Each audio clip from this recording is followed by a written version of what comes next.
Assalamualaikum dan salam sejahtera. Kita bertemu lagi dalam segmen kisah misteri dan mistik, atau lebih tepat lagi episod yang terakhir buat season 1. Jadi pejam celik sampai episod yang ke-23 juga dalam tak sedar. Sebab dalam rancangan sebelum ni mungkin untuk segmen ni kami akan kongsikan 15 episod untuk satu season. Jadi terima kasih saya ucapkan kepada Abang Man, Putri, Luqman, siapa lagi ni? Zack, Abang Hamid, pemandu teksi kita. Jadi dengan Catherine, warga Sabah. Terima kasih sangat-sangat Catherine. Dan tak lupa juga pada Ah Chun, Ida. Jadi tanpa anda semua mungkin season 1 ni takkan sampai ke episod yang ke-23 lah. Jadi terima kasih saya ucapkan kepada semua. Tak lupa juga pada semua subscriber dan pendengar yang klik video ni. Jadi terima kasih saya ucapkan. Pada seorang lagi ni, pada Hanisam Rahman. Terima kasih atas sokongan padu yang diberikan. Memang padu ni Hanisam Rahman ni, brother kita ni. Alhamdulillah. Jadi pada episod yang kali ni, sebagai penutup season 1, saya akan kongsikan perkara berkenaan dengan coulrophobia. Coulrophobia, apa benda coulrophobia ni? Jadi coulrophobia ni adalah salah satu jenis fobia, obviously lah. Apabila seseorang yang ada rasa tidak selesa, cemas ataupun takut terhadap badut. Badut Jadi lebih teruk lagi, ada yang sampai perlu ambil some pills ataupun medicine untuk meredakan perasaan cemas yang agak melampau. Jadi literally ramai penulis skrip filem-filem blockbuster ataupun penulis novel menggunakan macam-macam jenis fobia sebagai bahan utamalah jalan cerita dalam filem ataupun novel. Jadi apabila coulrophobia ni dibesar-besarkan, seperti yang anda tahu filem It, filem It ni Pennywise, filem adaptasi daripada novelis terkenal lah, iaitu Stephen King. Ada satu watak yang diperkenalkan, iaitu Pennywise. Jadi Pennywise ni bila kita tengok, jelaslah dia ni seorang badut ataupun clown. Jadi masalahnya atau impact dari filem ni pula memberi kesan yang negatif lah pada individu yang mempunyai kerjaya ataupun kerjaya sebagai badut ataupun penghibur sepenuh masa. Baiklah, jadi saya pun tak nak panjangkan dalam intro kali ni berkenaan dengan definisi coulrophobia. Jadi kita teruskan perkongsian kita dalam episod kali ni. Jadi yang dikongsikan oleh Anna dan Taylor. Jadi sebab saya tak pasti lagi berapa panjang video kali ni, mungkin saya akan cuba ringkaskan lah, tapi padat dengan informasi ataupun cerita yang dikongsikan ni. Jadi sebelum tu saya harap anda boleh support channel ni dengan hanya subscribe dan like jika anda suka kisah yang dikongsikan, dan share di mana-mana platform lah. Jadi komen pendapat anda tentang kisah yang dikongsikan ni di ruang komen di YouTube ataupun di Facebook. Jadi tanpa membuang masa, sama-sama kita dengarkan kisah ini. Assalamualaikum and good day. Greetings daripada Anna dan Taylor. Jadi kisah ni lama saya ambil masa sebab bila saya dapat tu is in English lah, sebab nak translate ke bahasa, jadi takes a lot of time. Aku pula speaking. Jadi Anna ni dia ni seorang Muslim yang lahir di Wales, UK, United Kingdom. Tempat ni serius cantik Wales. Jadi manakala ibu bapanya merupakan warga negara Malaysia lah. Jadi sebelum kita pergi lebih jauh, sebenarnya kami ni berjumpa, saling exchanging komen di channel Chills di Facebook. Jadi Chills ni ada channel di YouTube juga. Jadi dua-dua ni saya follow lah. Jadi bila saya jumpa Anna ni pula ada dekat ruangan komen mengatakan what worse than a Pennywise. Saya macam pelik lah. Jadi saya pun reply, jadi kenapa dengan Pennywise? Katanya dia tak suka badut and never ever sampai bila-bila. Katanya lagi dia ada pengalaman pahit sejak daripada kecil lagi. Jadi menarik lah. Saya sendiri PM sebab saya macam nak tahu kenapa apa yang terjadi dengan dia ni. Jadi walaupun waktu tu saya sebenarnya nak cari bahan untuk saya kongsikan dalam channel ni lah, tentang perkara-perkara misteri ataupun mistik. Jadi saya tolak tepi semua tu. Saya pun tanyalah, walaupun perkara ni tak ada kaitan pun dengan benda-benda halus kan. Saya pun explain jugalah tentang channel ni. Jadi saya kata pada Anna, boleh juga saya nak kongsikan dalam channel ni, tapi atas persetujuan Anna jugalah. Jadi inilah kisah daripada mereka. Kalau anda semua nak tahu, kata Anna, sebenarnya saya tak takut pun dengan individu yang kerjanya sebagai penghibur, ataupun lebih tepat lagi seorang yang digelar sebagai badut lah ataupun clown. Akan tetapi ada sejarah hitam yang saya lalui di mana waktu tu saya berumur dalam 5 ataupun 6 tahun. Ni mula-mula sekali lah apa yang dia katakan. Jadi yang saya jumpa di pekan kecil di Wales, waktu tu bila budak jumpa benda-benda yang nampak comel, kelakar dan seseorang yang mempunyai personality yang riang kan, sudah tentu mereka akan seronok, happy. Jadi begitulah dengan saya. Jadi saya pun dekatlah dengan individu tersebut. Jadi untuk pengetahuan anda semua, sebelum saya jumpa dengan badut tersebut, sebenarnya banyak kali dah kata Ena dia pernah bermain permainan dengan badut yang lain, tapi kali ni berbeza katanya. Walaupun waktu tu badut tersebut senyum pada saya, badut tu senyum pada Ena lah, tapi katanya matanya tu tak menunjukkan yang dia tu ikhlas. Matanya merah dan tajam melihat mata saya dengan keningnya pula nampak berkerut lah. Jadi saya pun takut. Saya pula mulalah jauhkan diri dan dia pula mula dekat dengan saya. Dia kata apa tahu? Saya translate lah. Dia kata, jangan takut dek, adik nak belun ataupun gula-gula katanya.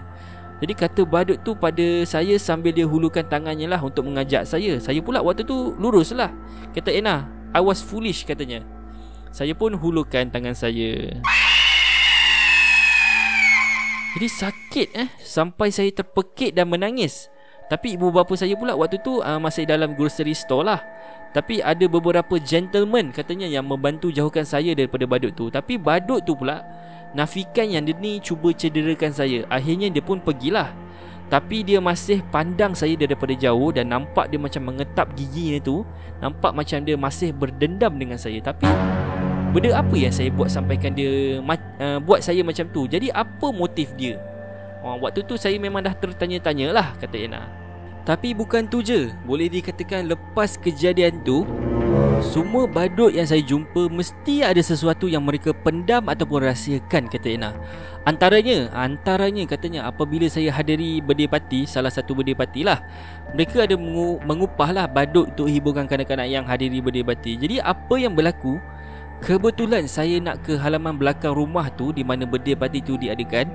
Saya terserempak dengan badut tu. Tapi mungkin dia tak perasan lah saya lalu, sebab saya kecil waktu tu kan. Jadi saya terkejut dengan apa yang saya dengar. Jadi apa yang saya dengar tu macam-macam kata-kata kesat yang diluahkan pada kanak-kanak yang sedang bermain. Jadi sambil dia kata tu, sambil dia menumbuk patung anjing yang dibawanya dengan marah, ganas. Jadi walaupun riak wajahnya ceria, tapi tak bermaksud mereka ni tidak cenderung melakukan sesuatu perkara yang ganas ataupun bahayalah. Dan ada juga sengaja memakai pakaian badut untuk menakut-nakutkan kanak-kanak maupun yang dewasa. Jadi sejujurnya saya agak skeptikal lah terhadap badut ni. Dan bila saya terserempak je dengan badut, pasti saya akan rasa cemas dan saya rasa tak selesa. Kadang-kadang sampai terbawa ke mimpi. Jadi terbayanglah wajah badut yang amat menyeramkan tu bagi saya lah. Jadi sampailah kami sekeluarga perlu berpindah daripada Wales ke Greenford, London. Dan pada waktu tu lah saya berkenalan dengan Taylor ketika di secondary school ataupun high school lah kalau di UK kan. Ketika saya berumur dalam 12 tahun. Jadi dah berapa tahun ni? Dalam 6 tahun, 6 ataupun 5 tahun lah. Jadi sebenarnya kami ni tak rapat disebabkan Taylor ni sebenarnya tak banyak bercakap pun dan tak bergaul dengan orang lain. Sampailah ada satu tugasan ataupun assignment di mana kami perlu memilih topik lah untuk kami bentangkan. Kebetulan topik kami berdua ni sama, iaitu my worst fear katanya. Fear lah, ketakutan ni lah kan. Jadi anda boleh jangka lah jawapan kami ni sama, iaitu clown. Jadi tamat waktu sekolah, Taylor pun sapalah saya, katanya betul ke apa yang saya bentangkan tadi? Saya pun cakap lah betul lah. Jadi hubungan kami ni semakin lama semakin rapat tau, sebab dia mula open pada saya dan macam-macam Taylor kongsikan lah. Jadi informasi tepat yang saya dapat daripada Taylor, di kawasan ni pernah berlaku tragedi katanya. Itu apa yang Taylor ceritakan lah. Jadi kisah Taylor katanya kawasan ni pernah berlaku tragedi di mana tempat ni saya tak boleh nak mention lah, termasuklah nama mangsa, di mana mangsa kejadian tersebut memang lebih tepat lagi lah, dia sepupu kepada Taylor sendirilah. Jadi di mana kejadian berlaku apabila Taylor dan sepupunya bermain di salah satu tanah lapang. Ini kita tahulah kalau macam dekat luar negara, obviously kan dalam macam tempat orang banyak tanah-tanah lapang. Kalau macam dekat Malaysia sesak sikit lah, padat. Tapi dekat sana tu masih teratur lah kan. Jadi ataupun tanah lapang tu kita boleh nampak sebagai padang lah. Jadi kata mereka didatangi seorang yang berpakaian badut. Jadi badut ni menawarkan mereka ni gula-gula lollipop yang besar gila lah kata dia. Tapi apa yang buatkan Taylor tak selesa, bau badut tu busuk macam bau najis, macam bau bangkai katanya. Jadi budak-budak kecil kan, kalau dorang ni kalau dah busuk takkan dorang nak menipu kan. Jadi katanya di sini Taylor cuma bernasib baik apabila anjing yang dibelanya tu tiba-tiba lari daripada situ. Jadi Taylor pun beredar lah. Dan bila Taylor dan ahli keluarganya yang lain yang ingin menjemput sepupunya tu, dia dah tak ada. Jadi budak tu dah hilang. Jadi waktu tu memang kecoh lah apabila report pun dah dibuat. Jadi penduduk setempat katanya pun dah turut membantulah. Dan ramai lagi search and rescue unit yang turun padang.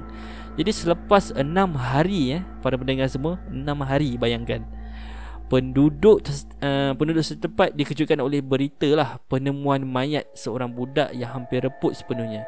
Dan ya, mayat tersebut adalah sepupu kepada Taylor sendiri. Jadi postmortem mengatakan bahawa organ dalamannya telah dikeluarkan dan mayatnya itu dibiarkan mereput begitu sajalah. Jadi seluruh keluarga, penduduk setempat dan semua yang terlibat turut bersedih. Serius lah, memang memang tak patut lah. Senang cerita saya tak boleh nak komen lebih lah pada isu ni. Dan yang paling terkilan sekali ialah ahli keluarga mangsa dan Taylor sendiri. Katanya kalaulah anjingnya tak lari, mungkin Taylor juga akan jadi mangsa individu tersebut, kata Anna. Dan keratan akhbarnya masih ada lagi di perpustakaan London Library katanya.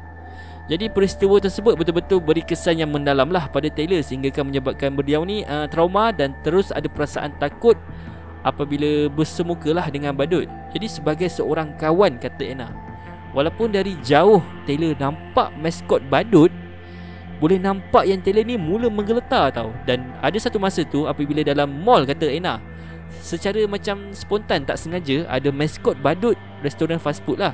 Ni kita tahulah yang mana satu kan, tiba-tiba muncul depan kami berdua. Menjerit dia, sampaikan Taylor susah nak bernafas. Boleh dapat sawan teruk lah, kata Anna. Boleh nampak macam dia dapat sawan.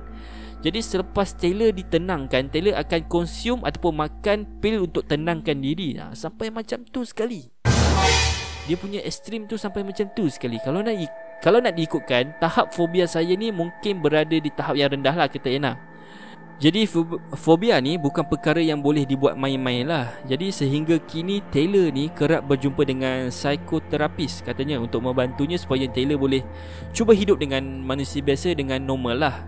Jadi kesian Taylor. Sebab bila kita dengar ataupun saya baca kisah ni, saya dapat tahu yang trauma yang Taylor kena ni terlalu besar lah. Terlalu besar dugaan yang dia perlu tempuh lah. Jadi inilah kisah yang dikongsikan oleh Anna dan Taylor. Baiklah, coulrophobia, sejenis fobia terhadap badut.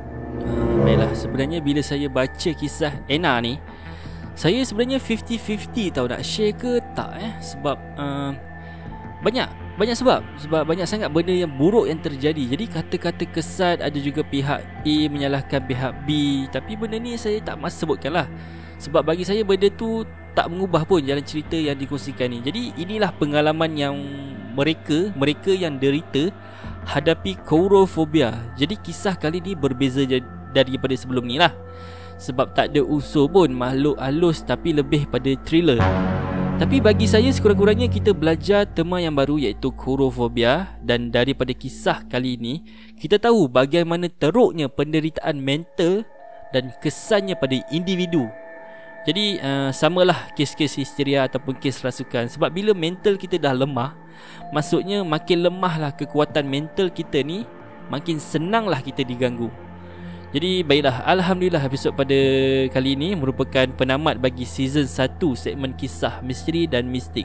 Jadi jika ada pengumuman tentang season 2 bakal keluar, kami akan umumkan di Facebook lah. Jadi jangan lupa like ataupun follow page Eddie Taki dan subscribe juga YouTube channel saya. Dan tekan butang loceng supaya anda akan dapat notifikasi terbaru bila saya upload video terbaru lah di channel ni. Jadi terima kasih sekali lagi. saya ucapkan pada anda semua atas sokongan yang anda beri selama ni. Terima kasih banyak-banyak. Jadi jika anda ingin kongsi pengalaman anda, jangan risau, anda boleh buat dan hantar ke email saya lah, dan bahan-bahan tu akan saya carry forward ke season 2. Jadi boleh emailkan pada email editaki@gmail.com. Jadi episod kali ini tamat di sini saja. Dengan ini tamatlah season 1 segmen kisah misteri dan mistik. Jadi sekian daripada saya, Edi Taki. Assalamualaikum dan bye-bye.